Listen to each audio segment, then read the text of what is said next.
अस्सलाम वालेकुम नाज़रीन इकराम, मैं हूं हसनैन अली और आप देख रहे हैं मेरा यूट्यूब चैनल। नाज़रीन, आज का वीलॉग इंतहाई अहम है क्योंकि आज मंगल है और ये मंगल सियासी तौर के ऊपर आम दिन नहीं है, बल्कि एक ऐसा दिन है जिस पर पूरे मुल्क की नज़र लगी हुई है। दोस्तों, सबसे पहले बात करते हैं इस नोटिफिकेशन की, जिसका शोर नवंबर से मचा हुआ था, दिसंबर शुरू हो गया, लेकिन जनाब वो नोटिफिकेशन अभी तक जारी नहीं किया गया।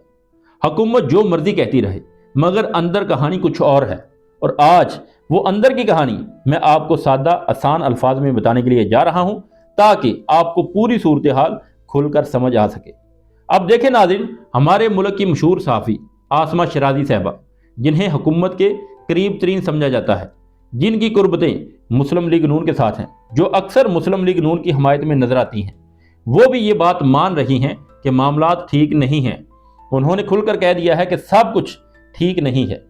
भाई, जब एक ऐसी सहाफ़ी जो हुकूमत की करीब तरीन तस्वर की जाती हो, वो कहने लगे कि हालात ठीक नहीं हैं, तो समझ जाएं कि मसला बड़ा सीरियस है। आगे बढ़ते हैं, एक और बात करते हैं। नजम सेठी ने कहा कि नोटिफिकेशन के मामले के ऊपर सबको खमियाजा भुगतना पड़ेगा। अब खमियाजा क्यों भुगतना पड़ेगा? क्योंकि नोटिफिकेशन जारी नहीं किया गया। नोटिफिकेशन क्यों जारी नहीं हुआ? क्योंकि एस्टेब्लिशमेंट और हुकूमत के दरमियान एक फड्डा है। यानी कि साफ अल्फाज में कहा जाए तो ये मामला मामूली नहीं है। इसके पीछे एक ऐसी सियासी कशमकश है, ताकत का तवाज़न है, एक दबाव है। हबीब अकरम ने कहा कि हुकूमतों के जाने से पहले जो प्रोसीजर शुरू किया जाता है, जो प्रोसेस होता है, वो शुरू हो चुका है। दोस्तों, ये आम बात नहीं है। मैंने आपको पहले भी एक वीलॉग में ये बात बताई थी कि हुकूमत के जाने का टाइम आ चुका है। इसमें मैंने आपको मुकम्मल तफसीलात बताई थी। अगर तो आपने वो वीडियो देखी है तो आपको तमाम तर सूरत हाल का आइडिया होगा। अब देखिए ना नाजरीन, जब मेरे अलावा सीनियर साफ़ी भी इसके ऊपर बात कर रहे हैं, तकरीबन यही बात कर रहे हैं, तो आप समझ जाएं कि पसे पर्दा कोई बड़ी गेम चल रही है। इसके साथ साथ कुछ लोगों की ये राय भी है, कुछ लोगों की ये राय गर्दिश कर रही है कि इस हुकूमत को 100 साल भी दे दें तो ये नहीं चल सकती। ये राय आम लोगों की नहीं है, बल्कि वो लोग दे रहे हैं जिनके पास मुल्क के ताकतवर ढांचों के पास जाने तक की रसाई हासिल है उनको, यानी कि जो स्टैब्लिशमेंट के मिजाज, हवाओं का रुख और अंदर की हरकत को बेहतर तरीके से जानते हैं। अब आते हैं जी असल सवाल के ऊपर, नोटिफिकेशन क्यों नहीं जारी किया गया? हुकूमत कहती है कि अमल जारी है, सब कानून के मुताबिक हो रहा है, लेकिन फिर अचानक राणा सनावला साहब को यह बयान देना पड़ता है कि नवाज शरीफ रुकावट नहीं है। भाई, जब आपको ये वजाहत देनी पड़े कि फलां शख्स रुकावट नहीं है, तो समझ जाएं कि तासर बहुत मजबूत है। शायद हो सकता है कि कोई रुकावट भी हो। यह तासर क्यों बना? यहां एक बहुत बड़ा अहम वाकया हुआ। नाजरीन, इस वक्त जब ये नोटिफिकेशन होना था, शहबाज शरीफ 4 दिन पहले मुल्क से बाहर थे। वापसी का प्लान इस्लामाबाद आने का था।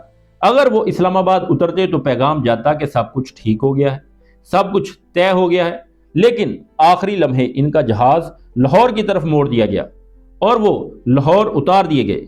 ये वही लम्हा था जब पूरे सियासी मंजरनामे में सवालात उठने लगे कि आखिर प्लान क्यों तब्दील किया गया, आखिरी वक्त में प्लान क्यों बदला। लाहौर पहुंचकर शहबाज शरीफ ने सीधा घर नहीं जाना था, बल्कि पहले इनकी मुलाकात नवाज शरीफ और मरियम नवाज से रखी गई थी। ये आज मुलाकात होनी थी और फिर इस्लामाबाद जाना था, जहां पार्लियामेंट के दोनों अवानों का इजलास भी तलब किया गया था। लेकिन दोस्तों, असल कहानी तो यहां है। शहबाज शरीफ लाहौर एयरपोर्ट के ऊपर पहुंचे, वहां पर उतरे, फौरन घर नहीं गए। वो तकरीबन 45 मिनट से लेकर 1 घंटे तक एयरपोर्ट के ऊपर ही मौजूद रहे। प्राइम मिनिस्टर का प्रोटोकॉल ऐसा होता है कि वो चंद मिनट में एयरपोर्ट छोड़ देते हैं। घर भी 10 से 15 मिनट की ड्राइविंग पे ऊपर, घर भी प्राइम मिनिस्टर का प्रोटोकॉल ऐसा होता है कि चंद मिनट में ही एयरपोर्ट छोड़ देते हैं। घर भी 10 से 15 मिनट की ड्राइविंग के ऊपर था। फिर सवाल यह पैदा होता है कि वो 1 घंटा वहां किससे मिल रहे थे, क्यों रुके, किससे मुलाकातें की, किससे बातें की? ये ना किसी चैनल ने बताया, ना किसी नुमाइंदे ने बताया। ये जितनी भी बातें हैं, तमाम सवाल तलब है। सवाल पैदा होते हैं, ये कौन सी ऐसी खिचड़ी पक रही है जो किसी को बताया नहीं जा रहा? आज के दिन तमाम पिक्चर क्लियर हो जाएगी। इसके ऊपर जितनी भी अपडेट होगी वो मैं आपको नेक्स्ट वीडियो में बताऊंगा। आगे बढ़ते हैं। आज का सबसे अहम किरदार सुहेल अफरीदी, उन्होंने आज अडयाला जेल जाना है। इस्लामाबाद और रावलपिंडी में दफ़ा 144 नाफिज कर दी गई है। ताकि लोग जमा ना हो, एहतजाज ना करें, माहौल गर्म ना हो। फैसल वाड़ा भी धमकी दे चुके हैं कि गवर्नर राज लगाना तय है। लेकिन तहरीक इंसाफ कह रही है कि खैबर पख्तूनख्वा में सब कुछ ठीक है, वहां अमन है, गवर्नेंस चल रही है, अवामी मैंडेट मौजूद है, तो भाई वहां गवर्नर राज क्यों? कराची से टिकट होल्डर अडेला जेल रवाना हो रहे हैं। पंजाब से सियासी रहनुमा भी जा रहे हैं। उन्हें कहा गया है कि इस्लामाबाद पहुंचे और फिर अडेला जेल जाएंगे। इस्लामाबाद की सूरत हाल ये है कि शहर और पिंडी में दफ़ा 144 जारी कर दी गई है। लेकिन नाजरीन एक बात याद रखें, जब अवाम सड़कों के ऊपर आने का फैसला कर ले तो महज दफ़ा 144 कुछ नहीं होता। इसलिए आज स्वाबी इंटरचेंज के ऊपर पीटीआई एहतजाज करने के लिए जा रही है, जो खैबर पख्तूनख्वा और पंजाब के संगम पर है। ये एहतजाज मरकजी अहमियत रखेगा। राणा सनाउल्लाह ने भी कहा है कि अगर सुहेल अफरीदी ने अमन व अमान की सूरत हाल खराब की तो उन्हें रास्ते में रोका जा सकता है, अडेला जेल जाने नहीं दिया जाएगा, और अगर सूरत हाल ज्यादा खराब हुई तो गवर्नर राज के अलावा कोई दूसरा ऑप्शन नहीं बचेगा। यानी कि बारी बारी सब टीवी के ऊपर आकर यही धमकी दे रहे हैं कि सुहेल अफरीदी बाज आ जाएं, नहीं तो गवर्नर राज लगा दिया जाएगा।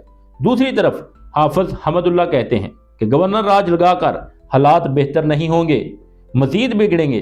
पार्लियामेंट पहले ही रबड़ स्टैंप बन चुकी है, सियासतदान सिर्फ अंगूठा लगाने आते हैं। अब आते असल नुक्ते के ऊपर, नोटिफिकेशन का मामला इतना लटकाया क्यों जा रहा है कि हुकूमत को खुद वजाहतें देनी पड़ रही हैं। राणा सनाउल्लाह ने कहा है कि CDF एक नया अदारा बन रहा है जो बहुत अहम है, नोटिफिकेशन जल्दबाजी में नहीं हो सकता। अब यहाँ सवाल ये पैदा होता है कि बाकी सब कुछ इतनी जल्दी में कर लिया, 26वीं तरमीम भी होगी, 27वीं तरमीम भी होगी, तब ये बात क्यों नहीं सोची थी? लेकिन अब नोटिफिकेशन की बात के ऊपर अब जल्दबाजी इनको नजर आ रही है। भाई अगर सब कुछ पहले तैयार किया जा चुका है तो फिर नोटिफिकेशन का मसला क्यों लटकाया जा रहा है, क्यों मसला पैदा किया जा रहा है, क्यों ताखीर की जा रही है? उम्मीद है कि राणा सनाउल्लाह की इस एक फिक्रे के ऊपर अगर गौर करें तो आपको मुकम्मल जवाब मिल जाएगा। आज की मुलाकातें, आज के फैसले, आज की पेशरफ्त, ये सब तय करेंगे कि मुल्क किस तरफ जा रहा है। नाजरीन अब तक के लिए इतना, मिलते हैं एक नेक्स्ट वीडियो में, तब तक के लिए अल्लाह हाफिज़।